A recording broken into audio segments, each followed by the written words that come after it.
St Leonard's Church is a living building. It's a building that's been here for almost 1,000 years, and it's been here to serve the community of Streatham. The building, as you see it now, was reconstructed largely in the 1970s following a fire, although it dates from much earlier than that. One of the things that's really exciting about being part of St Leonard's is to be caught up in this incredible heritage, the history of this building.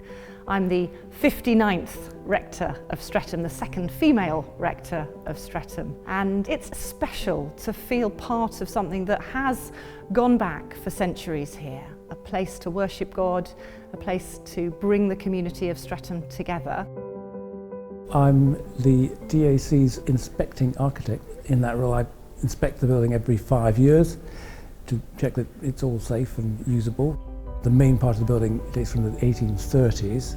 There are parts which are medieval. We know there has been a church on this site for over 1,000 years. A small chapel recorded in the Domesday Book of 1086 would have been about the size of a double garage.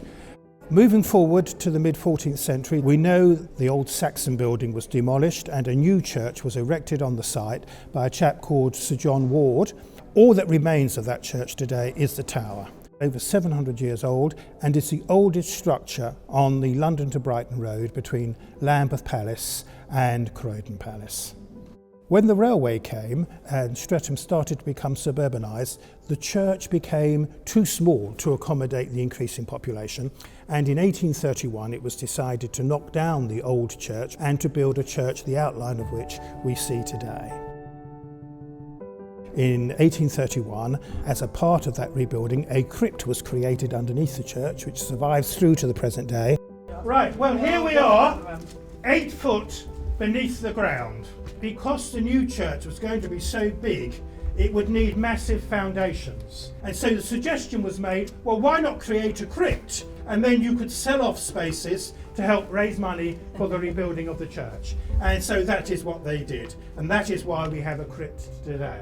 That church stood and continued in existence right up to modern times. It was extended, the chancel was added in 1863, but principally the church remained the same size. Sadly, the church that was built in 1831 had a tragedy in 1975 when it was completely destroyed by fire. The whole building was gutted, and all that remained was the outer walls and the stone columns that we see in the church today.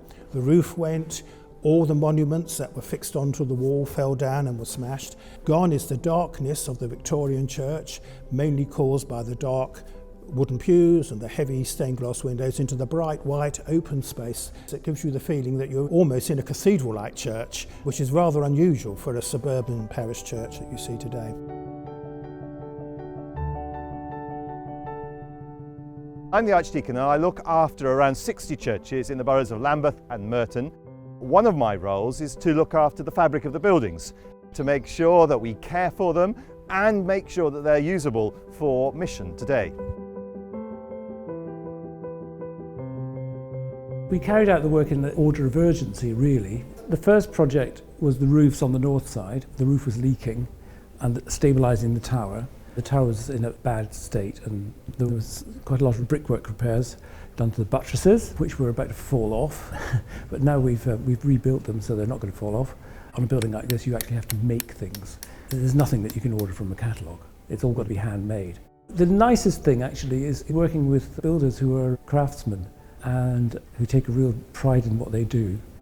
We've stripped the south slope and reslated and insulated. We put in new lead gutters and a new lead flat roof. Also repaired some stonework, mainly the buttress tables and some Roman render. The second project was the south side, which was leaking very badly, and at the same time as that, improving the kitchen area and creating new toilets and disabled access. Well, we've tried to make the church a little bit more accessible, so we've incorporated a ramp on the left side as you go in, which enables access to the chancel. When I first came to church, there was one loo and a very tiny kitchen, which was about 2 metres by 2 metres, if that. With the funding, we were able to install 5 toilets and a nice big kitchen, which will make using the church far easier and more flexible. The third project is repairing the north porch. My first quinquennial inspection noted a crack running along the side, but it wasn't very big.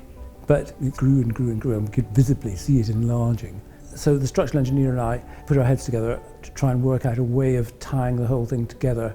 We've used that to our advantage because we can now create a couple of rooms in that porch, which will be very useful for the church going forward.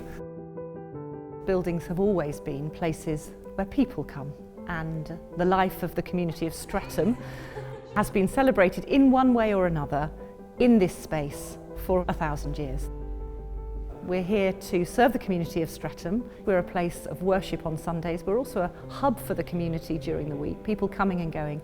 So the redevelopment work has managed to preserve our heritage, which is really important to us, to give us a space that works with the culture of today and our needs of today in the present. But it's also enabled us to hand on with confidence to the next generation, a place that will serve the community of Streatham going forward. It's just lovely to see the building evolve and work with the community, using its spaces. This amazing building, like all buildings, lives and breathes. It breathes water when you're not expecting it, as we found out when we were doing the roofs. You look around and you see the cracks, or you see a little bit of discoloration, and you look at it and you think, we'll sort you out and we'll fix you. And we do, we get there. Work never finishes. We've got a few other projects lined up. We haven't done the roofs at the east end yet, and we've got some access issues to deal with in the upper floor of the gallery. We want to put a lift in and make it more usable. A whole range of people have been involved, from some really hard-working volunteers who have filled in the application forms for funding, who have managed the project timeline, who've produced endless spreadsheets and costings. We've got quantity surveyors, we've got architects, archaeologists, and of course the contractors, the builders with enormous skill who've come in to do the work. So yes, a huge team of people, as well as lots and lots of parishioners and local Streatham residents cheering us on, giving money to support the project and coming in and celebrating with us at each stage of the journey. The nicest thing about working on the church are the people that we've met during our time here. Probably one of the best sites that we've actually worked on, and it's really been a pleasure to come to work. I think it's the most amazing, hospitable improvement of the church. There was some real needs crying out and a real sense of vision about using this church for Streatham. And I think, looking at it, it's delivering it. People have gone to church here for 1,000 years, haven't they? It provides a link with the past, and that's what's nice about it. None of this would have been possible without the support of our major funders. The Heritage Lottery Fund is the backbone of our funding stream, but also a number of other bodies came behind us and really helped to enable us to do the work that we've done so far, and we're so grateful to all of them.